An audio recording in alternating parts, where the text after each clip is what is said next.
In this Elden Ring video, I'm going to be showing you my Carian Spellknight build. This is a level 150 build that sits somewhere between the Enchanted Knight and the Spellblade, as it uses styles of play that are found in both of them, and it's extremely powerful. Since patch 1.04, Carian Grandeur and Carian Greatsword, the Ashes of War, have both been buffed, and they both perform substantially, and in this build, we're actually using Carian Grandeur, and I'll explain why that is in just a second. So first up, let me talk about the weapon I'm using. I'm using a longsword, just a regular plain old longsword that I have infused with the Carian Grandeur Ash of War and put it on the magic affinity, and there are a couple reasons for that. First, Carian Grandeur will actually deal more damage if you're set to the magic affinity than if you're set to cold or if you're set to a different affinity.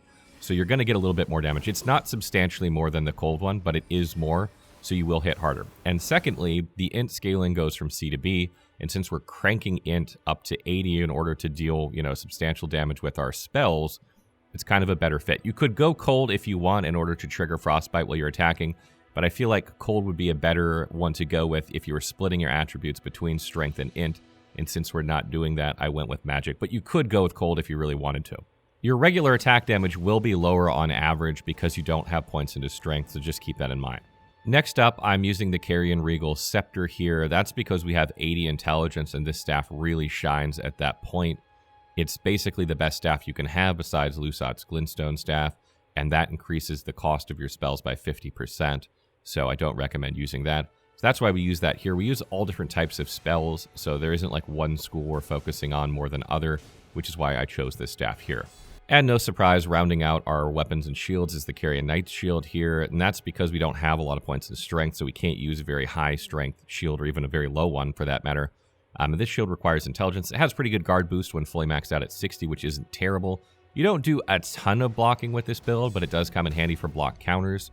And it does have very good physical protection at 100% and magic protection at 71. If you buff this with Scholar's Shield, you get almost 100% magic protection as well, which is fantastic in some fights. I have no skill set on this in order to be able to use Carian Grandeur while I have my sword and shield out, but you could put a skill on here if you want, like Barricade Shield if you really wanted one, or you could put something else like Carian Retaliation, even though that's been patched, if you want to get some additional damage out of parrying attacks or ranged attacks. That's up to you. I personally like being able to just use Carian Grandeur without having to go to two-hand or to swap off my shield real quick, but that's just personal preference. When it comes to armor, I'm using the Carian Knight Helm purely for cosmetics. If you want to use a helm that increases your intelligence, that would probably be the best thing you could do here. There are some that have negative effects. I don't recommend using those that, reduce your health or stamina. Those are already, health's pretty high, but stamina is pretty low, so I don't recommend using those. You also don't have a lot of protection with this build, so reducing your health is going to make you really, really squishy. But there are some that increase your intelligence, and those are probably your best bet. For the rest of the pieces, I'm using the Spellblade set that you get from Roger. This increases the damage that Carian Grandeur does by 2% roughly per piece. So that's a 6% increase. You could get this up to 8% if you use this helmet if you want. I kind of like the knight look. 2% isn't a huge amount of damage to me, but it's kind of up to you. Also, one good thing about keeping our armor light is we don't have to invest any points into endurance, so we can get the most out of intelligence. We can get a lot of FP and mind, and we still have 50 vigor as well. When it comes to talismans, I have Shard of Alexander, Magic Scorpion Charm, Godfrey Icon, and Dragon Crest Great Shield Talisman. Shard of Alexander is just fantastic for increasing your Ash of War damage. It's probably one of the best talismans in the game, hands down, and increasing Carian Grandeur's damage even more is great. This thing already hits hard, so you get really good mileage out of this one. Magic Scorpion Charm is really another good one for this build. If you don't have it, I would suggest slotting Ritual Sword Talisman. But this one is really important because Carian Grandeur does 100% magic damage, which means that you're getting actually a 10% damage increase to it. Some Ashes of War deal a mix of damage types like physical and fire, physical and magic, etc. But this one is 100% magic damage, so you're getting that. And also, a lot of the spells we use, most of the spells deal magic damage, so that 10% is applying to those as well. Godfrey Icon is there to increase the damage of charged spells and weapon skills. You can charge Carian Grandeur up to 2 times, so it's going to boost the damage of that when you use it. And there are some spells you can use as well that can be charged, for instance, like Loretta's Great Bow, which is really strong. Or if you use something like Comet that can be charged, you're going to increase the damage there. If you want to replace this one with one, you could replace it with Ritual Sword Talisman as well. The Dragon Crest Great Shield Talisman is there because you're wearing such paper-thin armor, you're going to need more protection, and because you're using the Magic Scorpion Charm, you're going to have even worse protection, so it's pretty much a must. So generally how this build works is that I'll run around the landscape with sword and board out, and I'll try and block counter regular enemies. Usually I can stagger them in one block counter, and then finish them off with a critical strike if they're not too grouped up. Otherwise, I'll use something like Founding Rain of Stars to kind of AoE an area, or try and pull one enemy at a time using Great Glintstone Shard, something like that. Usually when I'm fighting difficult enemies, what I'll do is I'll throw up Great Blade Phalanx so that when enemies come at me, those blades will hit into them, hopefully staggering them, but if not, I'll be charging Carian Grandor as they're coming at me, so when the Great Blade Phalanxes hit into them, my Carian Grandor should be hitting into them at the same time. That usually kills them. If it doesn't, it'll generally stagger them, allowing you to follow up with another Carian Grandor and finishing them off. You don't really need to do critical strikes against tough enemies with this build, because you do far more if you can charge up Carian Grandor and hit them with it than you will with a critical strike. But when you're facing like weak enemies, doing a critical strike just saves you FP, because you kill them anyway. Sometimes, depending on the circumstance, I will put up Great Blade Phalanx, and then I'll use Loretta's Great Bow to try and pick something off from a distance, or to pull something from far away and deal substantial damage. Sometimes you can get multiple shots off of this, and those Great Blade Phalanx are there to protect you when it gets close. And again, you can charge Carian Grandor as that enemy is coming up to you, so hopefully you've damaged it significantly with Loretta's Great Bow with 1 or 2 shots, the Great Blade Phalanx, and then you hit him with Carian Grandor, either staggering them or finishing them off. I also want to mention that Terra Magica plays a huge part in this build, and really learning to play with it is a big part of this build because it boosts your magic damage by 35%. Almost all the spells we use are magic damage, and Carian Grandor is 100% magic damage, meaning that you can boost the damage of it by 1,000 to 2,000 damage if you're standing inside of this when you cast it, which is huge. That is a lot of damage.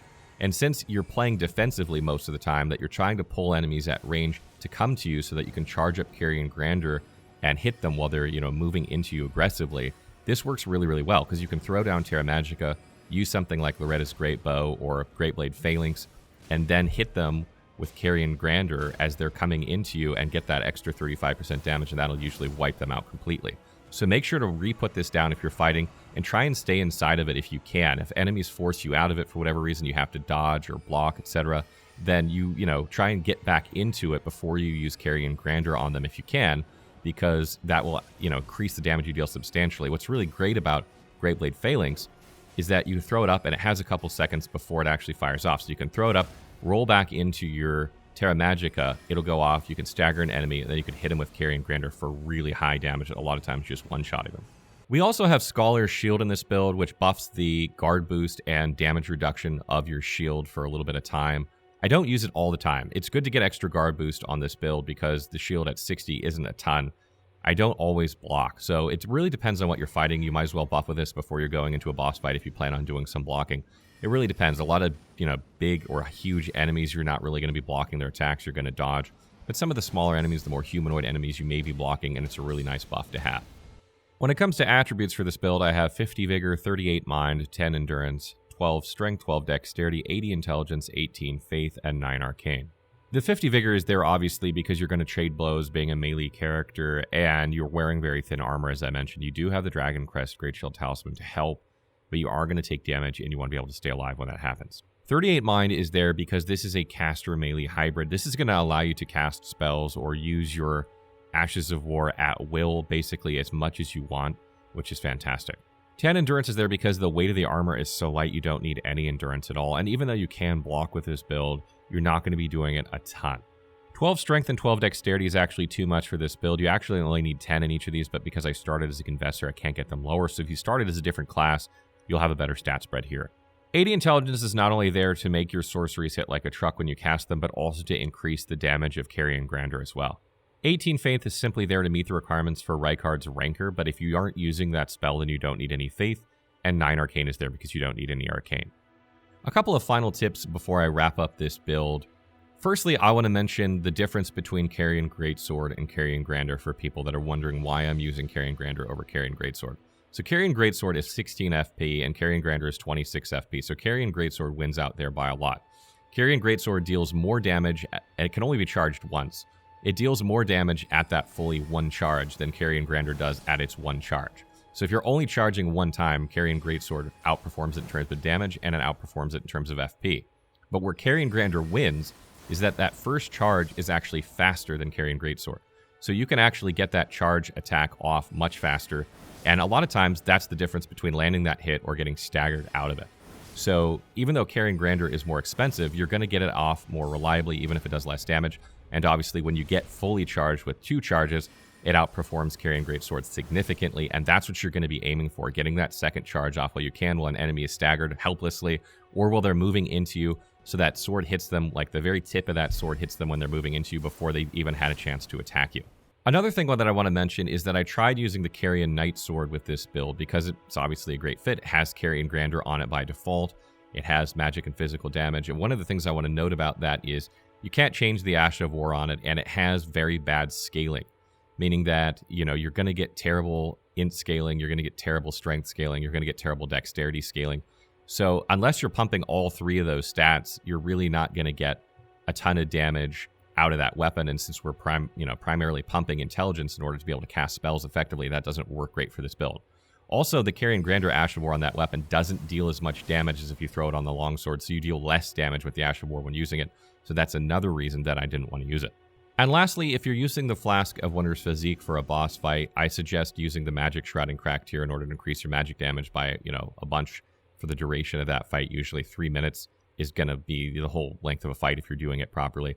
And you can either use the Green Burst tier in order to increase your stamina regeneration, which is very helpful because you don't have any endurance, or you can use the one that increases your intelligence to get more damage if stamina is not an issue for you. Stay tuned for more Elden Ring build guides as we cover more endgame builds. I probably have at least 1 or 2 more weeks of endgame builds, and then we'll probably try and go on to NG Plus builds. We'll just have to see. There are a lot of items, as I mentioned before, that you get at the very end of the game that I've been avoiding because there isn't too much content left to do once you get them, and you would really do them NG Plus, and I really kind of want to make builds exploring those weapons. So I'm thinking about doing a round of NG Plus, but we'll just have to see how time goes. Stay tuned for those.